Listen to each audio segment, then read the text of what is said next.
What is up, guys? So we are back out here and we're here for another install video. So what we're doing today is a wildcard install. So we're going to go with the classic multi-port setup. So we've got our wildcard ECU here. We were looking through our inventory of videos and we just realized, hey, we haven't done one of these. So what better way to do it than out here on the run stand? We've already got our multi-port intake on there. So we went ahead and got a new kit and we're going to walk you guys through it. So like I was saying, we got our wildcard ECU. This comes in the box. So I wanted to point something out while we're going over kind of what comes in the kit here. This is a new harness out of the box. So we've got our sensor sub harness. This comes with your map, IAT, TPS, and IAC, which is all right here. Comes on the 1000 CFM throttle body. Comes with a 1-bar map sensor. Pretty sweet. So for the wiring harness, there's something I wanted to go over because I've seen some people on social media and Facebook, stuff like that, just kind of going back and forth on, well, mine doesn't look like that. What's going on? So we've made an update, and this was a while back, but like I said, we've had the wild card around for some time, and we took some customer suggestions on this. We've got our additional wiring harness is actually a sub harness now. So this is something else that comes in the kit, and you get all of your additional wires as you do in like a kill shot or a jackpot, and it's a sub harness now. On the older systems, which still work great by the way, we use the older harness for testing. Just wanted to show you the difference here. So I got this older harness. That's what it used to look like. So it used to just be a part of the main harness, and you had all these wires and sticking out. Still works great. This harness is still functioning, still being used for testing sometimes, but it's not up to date like this one. So that's why we've got new harness, new everything, because we wanted to make it as user friendly and as applicable as possible. So when you watch this video, you can use it as a reference. That's our goal here, is to make an install video so you guys, if you've got any questions or you're just curious on like what's the correct way to do it, like you can revert to this video. So just a little thing about the harness. One thing to point out also on these harnesses is the injectors are built in. So that's not a sub harness on this one particularly. They also come with a 3-wire pigtail for your distributor, because this will be running a Hall effect or a gambler distributor, and we include this in the box for guys that might need it, like on a small block Ford. So I really like that we include this in the kit, because it just kind of makes it more universal. You don't have to go through the headache of, do I need one, do I not need one, where do I get one, who do I call? It's in the box. We just want to make it simple for you guys, so that's what we do. And HD handheld. Now, I don't think this comes in the kit. I could be wrong, but I really like these new HD handhelds. We want to showcase them. They're compatible with all systems, so that's another thing we want to point out when we're doing these videos and we use this particular handheld, is it's compatible with everything. So pretty sweet. Nice feature on these is the fact that the cable's detachable. I really like that, because the old ones, they're built in, as you guys probably know. So that's what we got. We've also got a gambler distributor. Now, as you can tell, it's already been in the engine. Got a little bit of oil on there. Not a big deal. But it's a Hall effect. So this, I'm a huge fan of these. Just the way that the square 12 volt is. It's super precise. So that's what we're going to be using today. We're going to go through putting it in the engine. Going through the wiring, all the proper stuff you would do in an install video.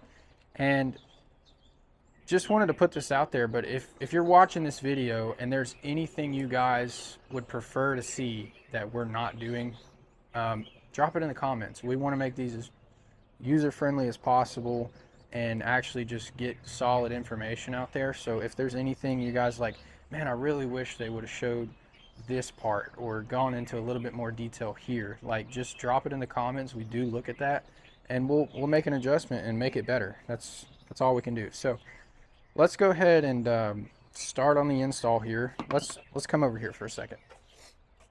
So we've already got our multi-port intake on the small block run stand.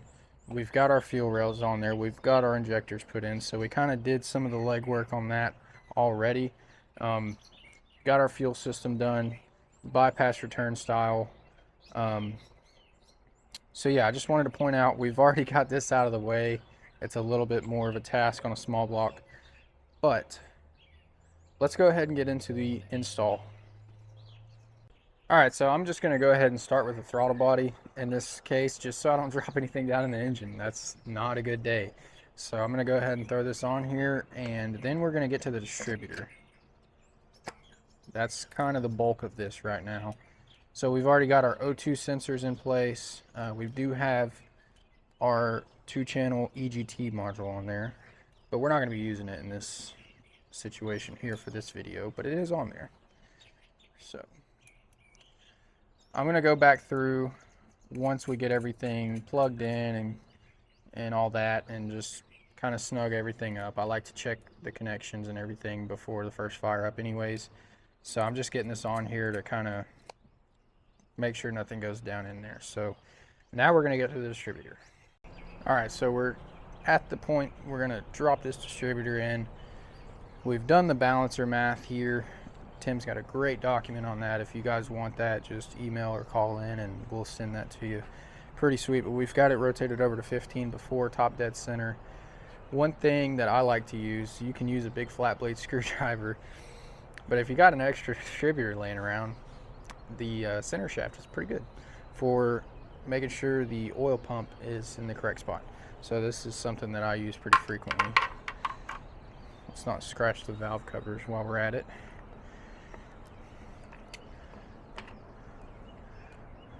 Let's see where it's at.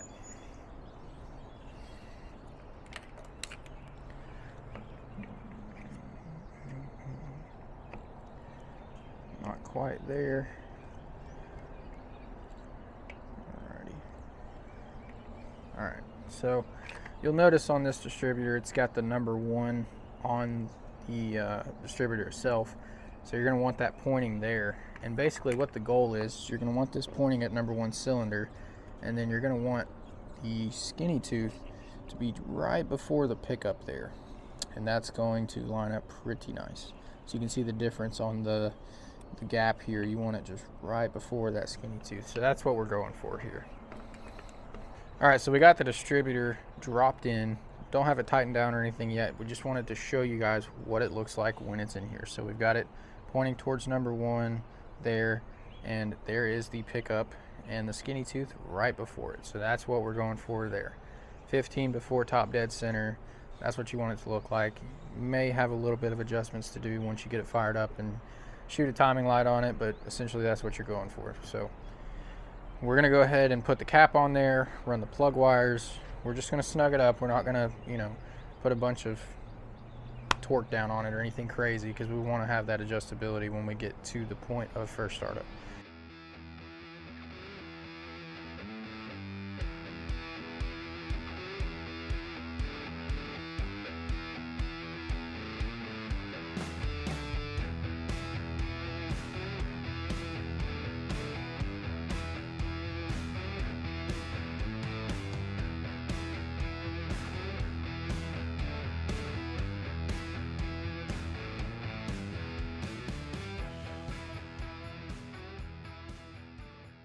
Alright, so like we've said in other videos, I just prefer to start with the sub harnesses. In this case is the sensor sub harness. So I'm going to go ahead and get this on and kind of route it out of the way, and then we'll get on to the main harness. So our TPS is here. Map sensors on the front. ACK is on the back. We're not going to be using the intake air temp, so we're just going to tuck that away. This install.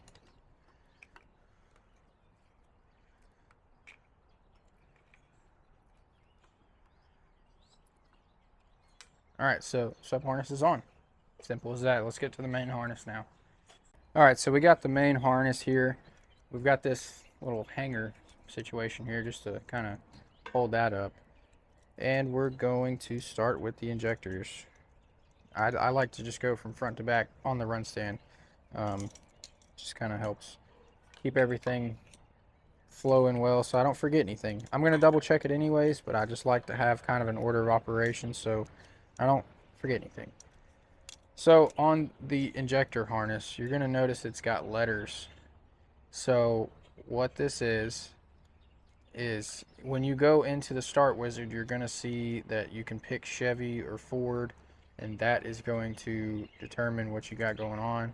You can look in the manual and there is a diagram on there. I'll just have camera guy pop up an example of that right here. So reference that for this. In this application, it's just going to be A is number 1 and just 1 through 4, 5 through 6 here, and it knows where you're at. So that's what we're going to do.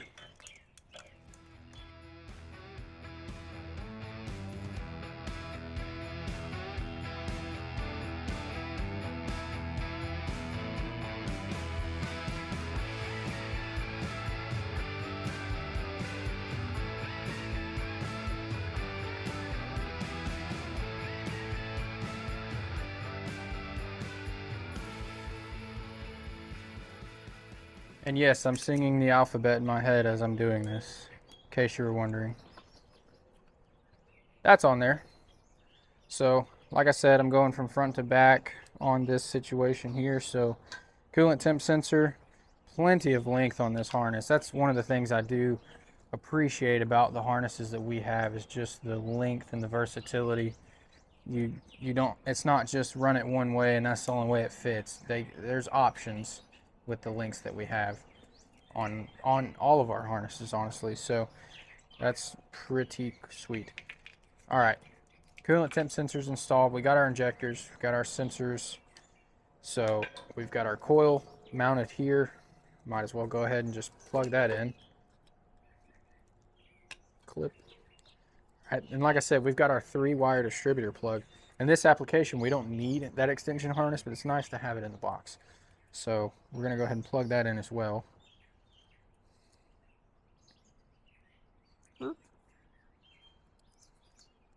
There it is.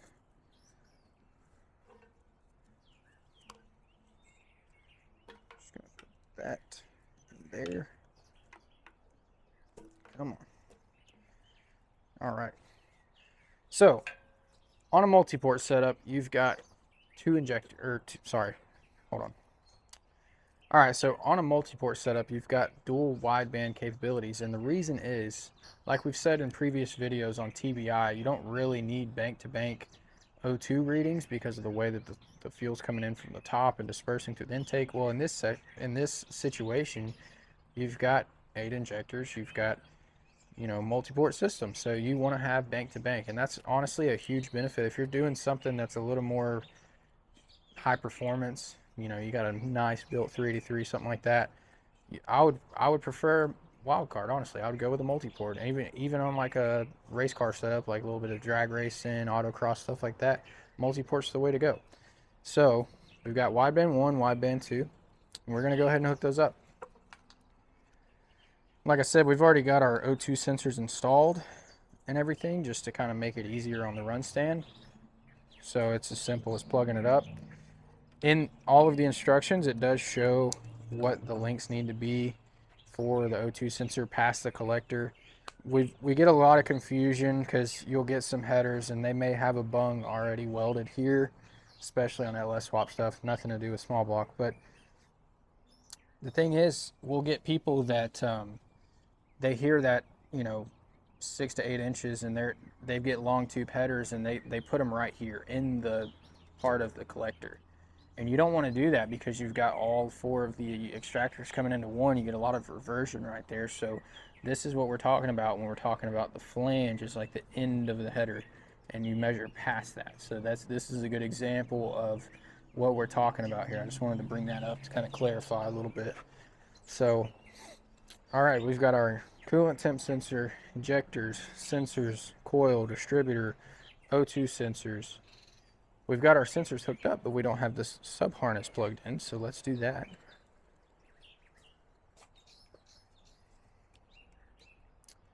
One thing to keep in mind when you're doing this too is making sure that you plug it into the correct one. So it is very easy to get confused with the additional wire plug and the sensor wire plug. So that's why I like the fact that we have them labeled, so you can just make sure, and you can check the pin out and make sure it matches, because it does not match on this one. So that's another thing to look, just keep an eye out for. All right, so now we are to the point of the 4 wires. I'm just going to keep the zip tie on here for keep everything tight. And like on the other run stands, we've got everything kind of situated as far as switch 12 volts and things like that. So we're just going to go ahead and strip a couple wires, match them up, and plug the ECU in.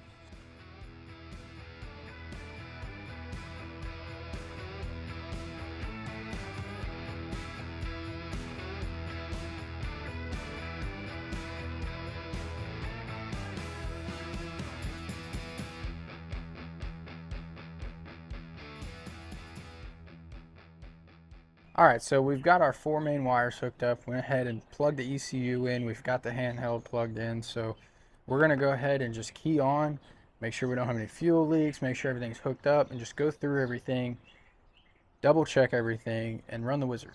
So that's what we're going to do. Alright, the fuel pump's on. Looks like we've got good pressure, no leaks here. I'm going to go with a wild card. Ask you if this is the first time. If you want to do the wizard, you hit yes, it takes you straight to it. So we're going to do American Freedom units. Personally, I like Lambda. Stock cam, 8X. So this is where I was talking about the ignition type. You're going to go with the Chevy in this case. So 1 bar map sensor is going to be the 1040. That's what's on there, and if you get the one in the box, it'll say it on there too. If you just want to double check, make sure you're good there. We're going to go with dual widebands, 8 injectors. These are EV6 36 pound-an-hour injectors. This is a 350. And we've got our firing motor pricked. 850 RPMs, sounds good. I'm going to go ahead and hit save and key off.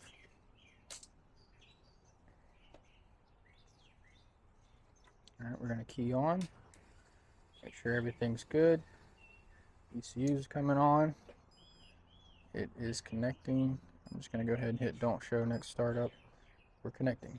Alright, we've got our water pump turned on. Cool.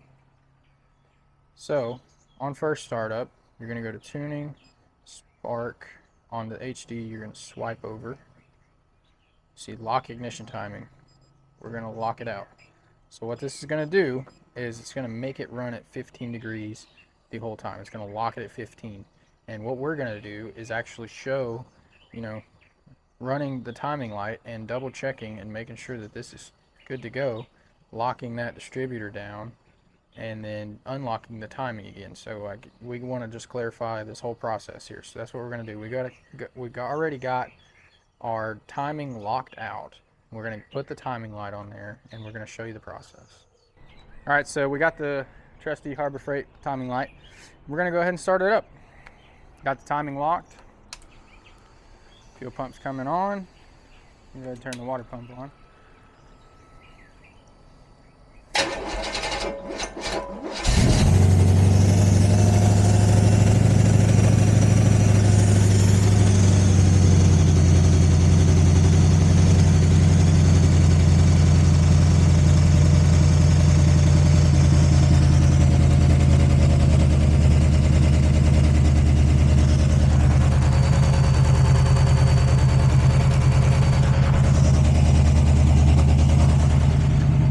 So now that we got it at 15, we're going to go ahead and lock the distributor down. Make sure it doesn't move.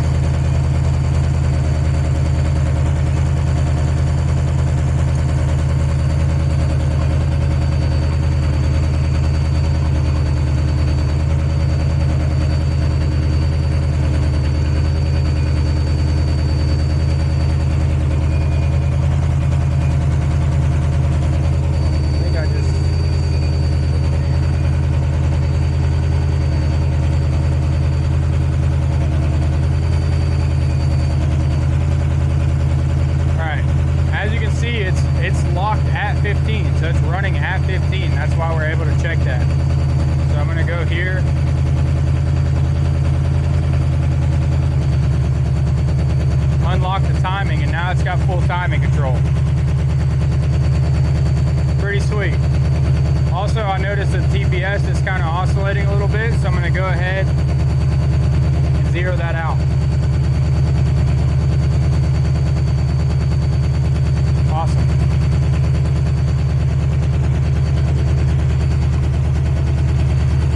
We're going to let it get up to temperature and come back and check everything. It looks like the alternator's charging.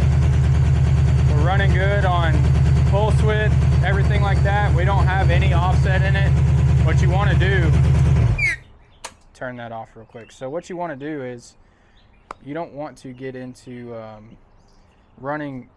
doing any of your fuel table offset until the vehicle's up to temp. So you want to make sure that everything is squared away with that and getting past the fuel modifiers before you start doing your fuel table offset. So we're gonna let it run, get up to temperature, and then show you guys what that looks like.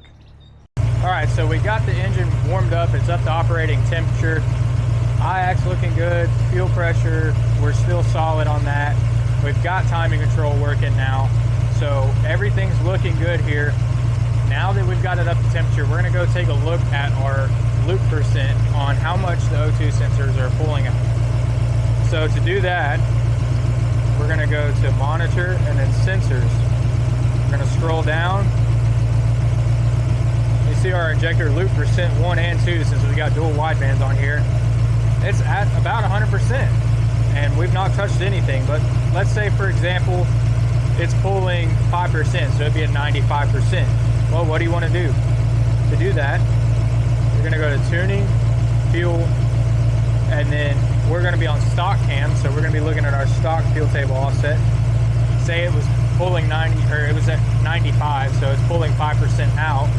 We would change this 5% down, so it would be at 85 to accommodate for that. But it's not doing that, so we're looking good on there. IAC's looking good. It's running pretty well. So that's just kind of what you would do in that scenario, but you want to make sure it's up to temp. So guys, this was the install video for the wildcard system. We wanted to give you guys an in-depth how-to on this particular system.